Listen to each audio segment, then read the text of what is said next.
మీరు ఇంపోర్ట్ చేసుకోవాలి అనుకుంటే స్టాక్ రావాలంటే ఎన్ని డేస్ పట్టేది? అంటే మీరు ఇక్కడ మీకు ఒక ఐడియా ఉంటుంది కదా, స్టాక్ ఎన్నాళ్ళు అయిపోతుంది.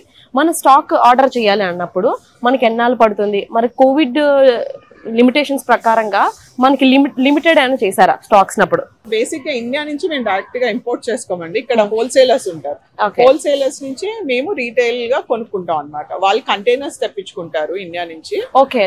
సో మేము ప్యాలెట్స్ లైక్ దీస్ ప్యాలెట్స్ లాగా మేము తెప్పించుకుంటా ఉంటాం అన్నమాట వాళ్ళ దగ్గర నుంచి స్టాక్.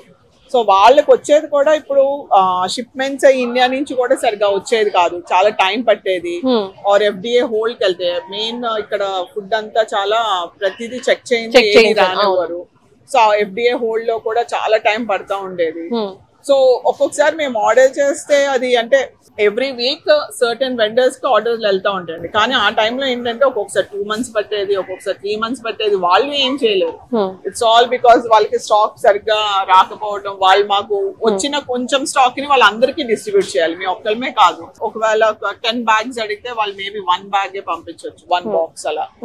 సో దాని మూలాన్ని కూడా ఇప్పుడు కస్టమర్స్ కి ఫ్రంట్ మేము ఉంటాం. సో ఏం మీరు స్టాక్ తెప్పించట్లేదు అని వాళ్ళు మమ్మల్ని అడుగుతారు. బట్ వాళ్ళకి ఏంటంటే ఇవన్నీ అర్థం కాదు. బిహైండ్ ద సీన్స్ ఇదిగో మేము అలా తెప్పించుకుంటాము, హోల్సేలర్స్ ఉంటారు, వాళ్ళ దగ్గర నుంచి మాకు వస్తాయి అనేది వాళ్ళకి ఏంటంటే షెల్ఫ్ లో ఐటమ్ ఉందా లేదా అనేది చూస్తాం. బట్ ఏంటంటే ఇవన్నీ వెండర్స్ కి రావాలి, FDA హోల్స్ చాలా ఉంటాయండి ఇష్యూస్ అనేది.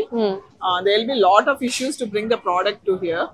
సో టైం అనేది కొన్ని అందుకనే కొన్ని ఉండవు, కొన్నిసార్లు టైం పడతా ఉంటుంది. కొన్ని ఐటమ్స్ 2-3 months కూడా రావు. సో అప్పుడు కూడా ఇదే ఇష్యూ అనమాట. కొన్ని ఐటమ్స్ వచ్చాయి కాదు, కొన్ని బ్రాండ్స్ లేవు. సో ఇవన్నీ ఏంటంటే ఒక 6 months అయితే టైం పట్టింది అంత కొంచెం సెటిల్ డౌన్ అయ్యి అన్ని ఇది అవ్వటానికి.